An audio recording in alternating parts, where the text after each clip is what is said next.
welcome to Getting in the Way. I'm Chad and I'll be your host. And today I have asked my wife, Kimberly,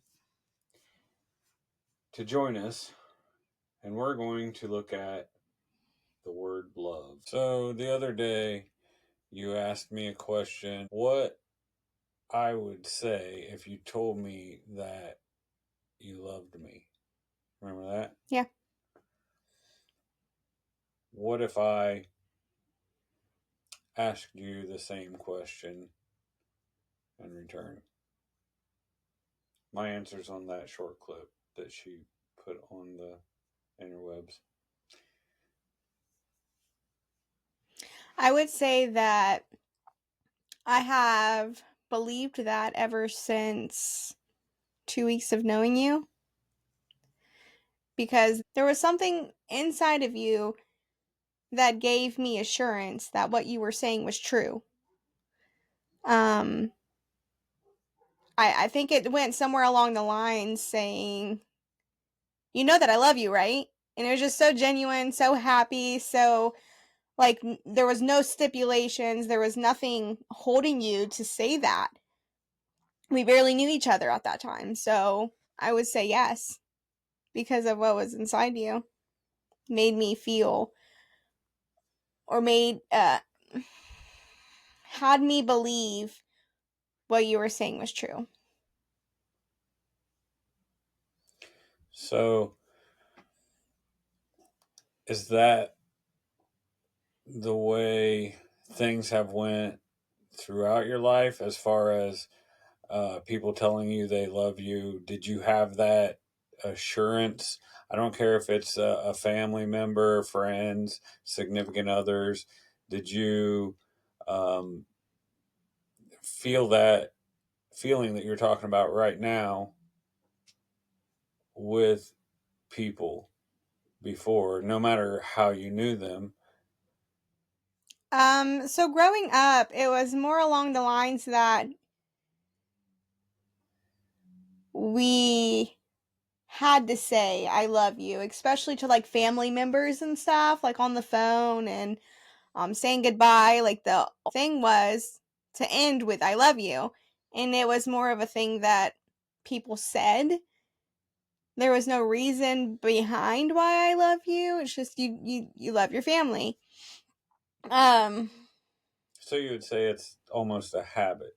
yeah, definitely a habit of doing those things, especially with friends too. I think it leads into, as I got older, transactional love. This made up thing where you do something for me, oh, I love you for that, but only when I got my way, because I didn't get my way, I didn't get something from you, I used that as a thing to hate you, to feel anger towards you. There was no more love because it was transactional. I didn't get what I wanted. I knew I loved you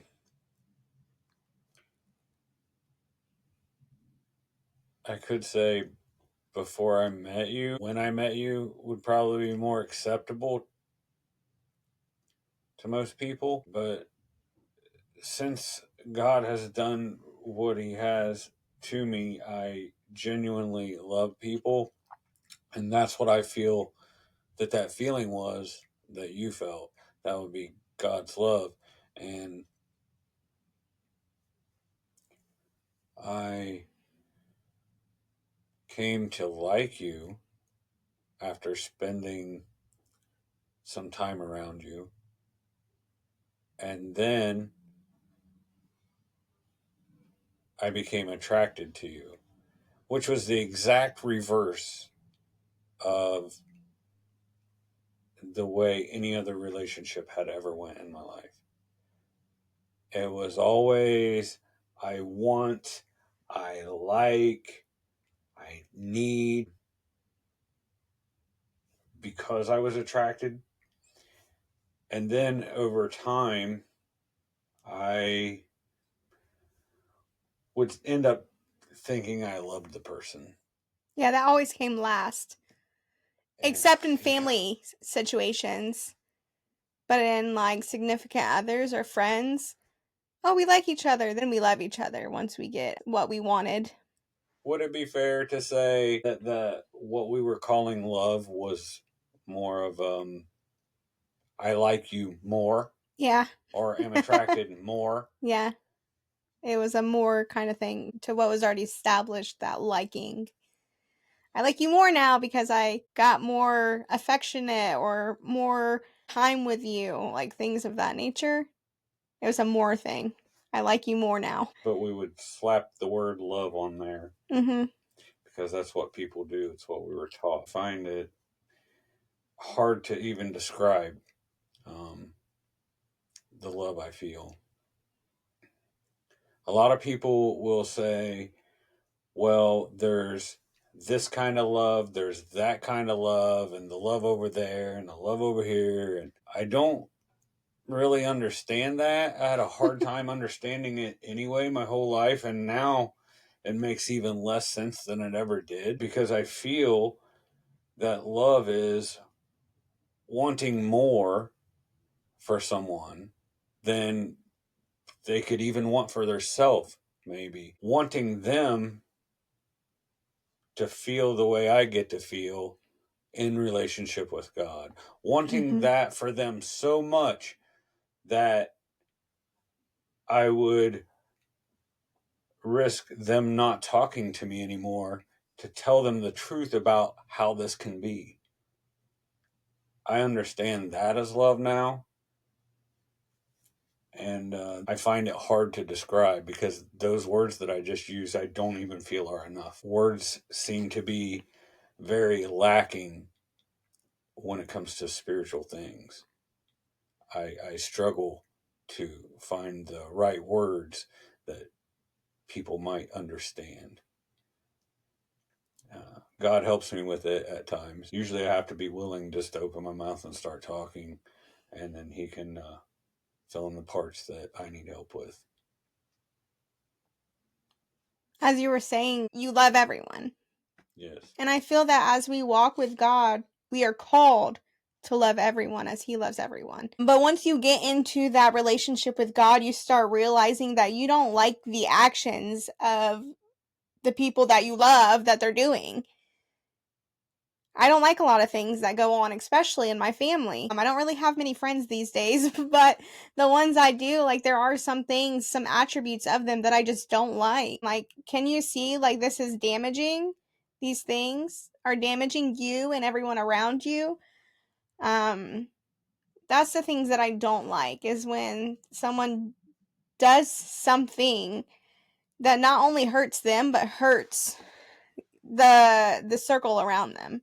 And even more, like, throwing a rock in water and it just the ripple effect of their actions. I used to do that. I used to not care who it hurt because life is all about me. And I tried to point out to people that these things are a ripple effect. Not everyone sees that, or not everybody wants to see that, and some of them don't care. I'm still called to love those people, regardless of their actions, regardless of who they hurt. I'm still called to love them.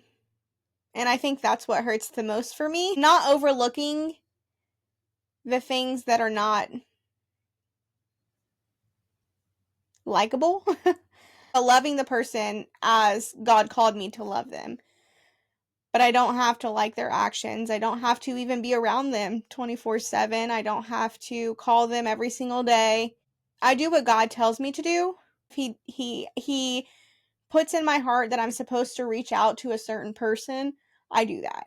And sometimes that's every day for a week and then not at all for 3 or 4 months. But that's what obedience is. I'm to be obedient to what God tells me to do, even if I don't like it.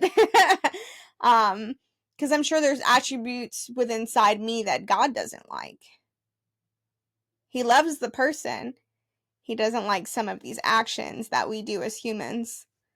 So, It sounded like you were saying that maybe, and this is probably a weird way to put it, but that it's easier to love the people you don't like than to not like the people you love, not become like them in order to get them to be in relationship. Yes, I used to do that. I used to become like them to establish that love because as humans, we want love, but we feel like we have to earn it somehow. In order to earn love from certain people, you have to become like them.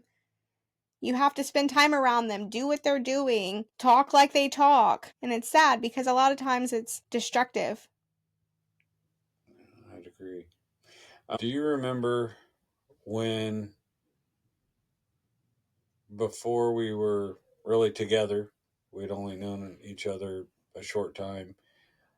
I'm sure it's after I told you I loved you because I probably told you that in the first couple days. Do you remember me telling you God showed me something about love and it was pretty extreme or hard for me to look at, hard to accept? And I began to tell you that if someone does not have God in their heart, they do not have love within them, and they perform the act of sex with another person, we call that making love. Mm-hmm. And God showed me if you don't have God in your heart and you do that, you're making a God out of the other person. Because if God is love and you're making love, you're making a God. Mm-hmm. And when He showed that to me, it set me back. I was struck in such a way I couldn't deny it, that it was true, but I was trying to find a way around. There's no way because I've always heard that. They say it, I've heard it in churches, I've heard it on TV, I've heard it in movies, I've heard it throughout families growing up. I've heard everybody say this like it was a good thing. Mm-hmm. And I remember how struck I was by this. Within a few minutes, I was telling you about it. I was wondering if you actually remember how that went and how you felt about it when I was telling you what I was shown.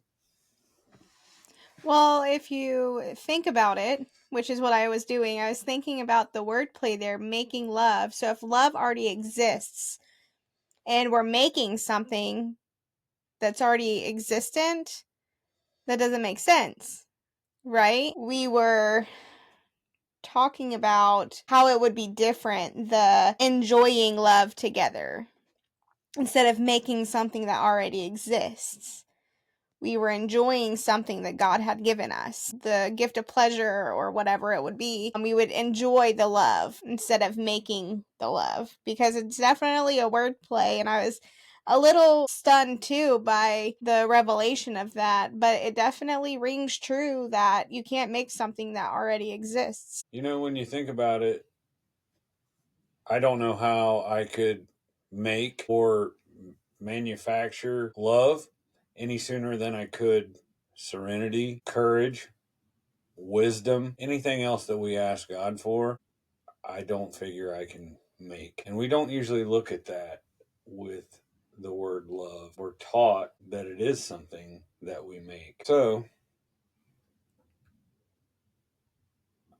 I could ask y'all, have you ever asked yourself what love really is? Have I ever experienced it? Am I able to make or manufacture it? Or does it simply just exist and we enjoy it? Well, with that, we'll wrap this up today. Thank you for being with us, and we'll holler at y'all later.